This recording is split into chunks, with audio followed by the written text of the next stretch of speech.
And you're watching The Never Show, where we hate that coppa thing, but we do what we got to do to get you a movie review. Hey, how's it going, YouTube friends? It's me, your one fuzzy boy. Never back at you again, eternally scarred in the worldwide ick with the world gone crazy. So you're looking for an escape. My show is here for you. Yes, it is the only show with lemon-scented limes, lest I forget, and the only show with a supernatural, super awesome third eye. Yes, this joke is terrible, but if you did laugh, then thank you. Also, thank you for clicking that subscribe button and that little bell icon and adding me to your YouTube experience. With that said, it's movie review time. Let's get into it, shall we?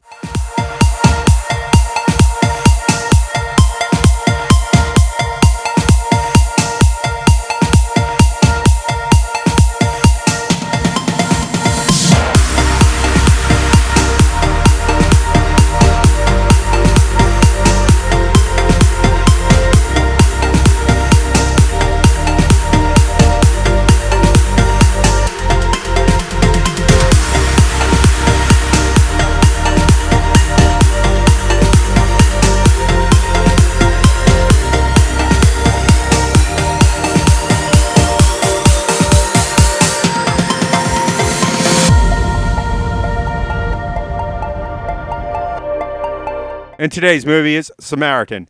It is a PG-13 movie. It is an hour and 42 minutes. It's from director Julius Avery. I don't think I've seen anything that he's done. Bragi F. Schut wrote this, if I'm pronouncing that right. Sylvester, Stallone, Javon, Walton is in this, and Pilou Asbæk, if I'm pronouncing his name right, because the A touches the E, and I don't know really how to pronounce that. It came out the 26th of August, so I'm sorry I'm late to this, but one movie at a time, everybody. One movie at a time. Our production companies were Balboa Productions, Metro Goldwyn Mayer, MGM, Amazon Prime Video, so yes, this is a VOD movie. Sorry, I got to do some of these. I'm getting real behind. Our special effects were done by Universal Production Partners, Rising Sun Pictures, Crafty Apes, Sandbox FX, Distillery VFX, and Integrity Studios. Good names here, but bad application, I think. Well, not bad, but not as good as it could have been. There's a few scenes where the CGI, where Stallone is supposed to be the young man, and it looks very, very Resident Evil graphics, if you know what I mean. And one of the remakes, not the Raccoon City graphics. It looks very Raccoon City to me. So with that said, my thoughts on the film. Samaritan is a good story. I like it. People seem to not like it, and I'm going to cover the numbers first. Why? Because I feel like it helps. It helps with it. It's a 5.8 out of 10 on IMDb. And a 40% Rotten Tomato meter with a 76% audience score. I feel I fall in with that 76. I feel like the goofs don't hurt it as much as they say it does. And, you know, there's a couple of scenes where magical grenades do stupid things. And other scenes where they don't do as much damage. But then they say, well, these are, you know, experimental and they've been buried away by the U.S. Army. So, you know what? I feel like it is. And there's an end scene where the power is supposed to be out everywhere, but the lights are on. You know what I'm saying? And there's a fight scene in a burning building, which every superhero movie needs a fight here. Fight scene in a burning building that's, you know, completely engulfed, where all the normal people would have died of smoke inhalation. But we have the villain and the hero. And the kid fighting in a building that is nearly burned to the ground. I liked Pilou Asbæk, if I'm pronouncing his name right at all. I'm sorry, but the A is touching the E, and I don't know how to pronounce that. And you know what? He's a believable villain. Javon Walton's great. I liked him. I feel like, you know, this is a kid's movie. It's PG-13. And if they shot for an R on this, I think they would have lost a lot of people.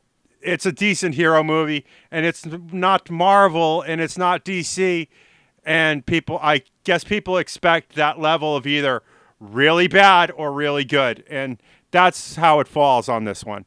It's not the greatest hero movie, and it reminds me of some things. What was movie? It reminds me of Unbreakable by M. Night Shyamalan and Finding Foster, which, wow, those were a long time ago.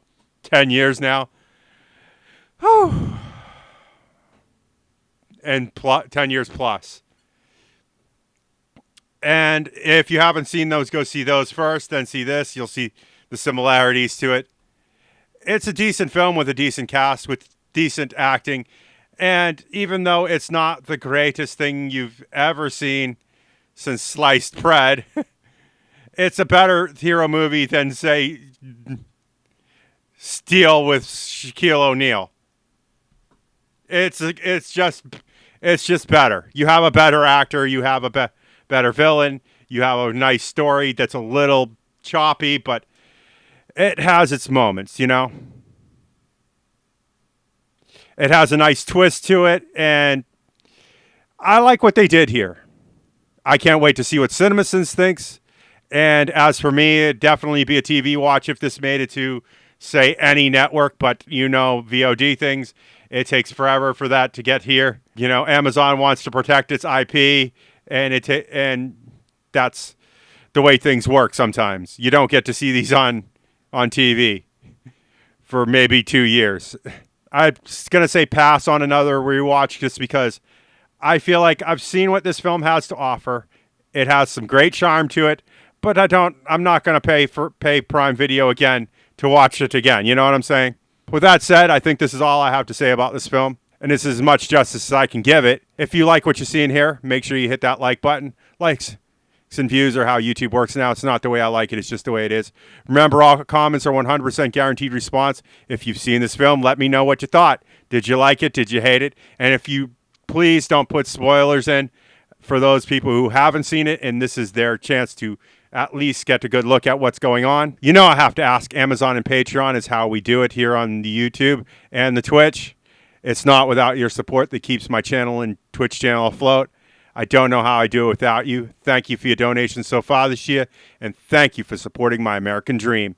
And with all that said, for a final time, if you want to see more of this nonsense, make sure you hit that subscribe button and that little bell icon. Ring-a-ding-ding. And I will see you all in the next movie review. Bye.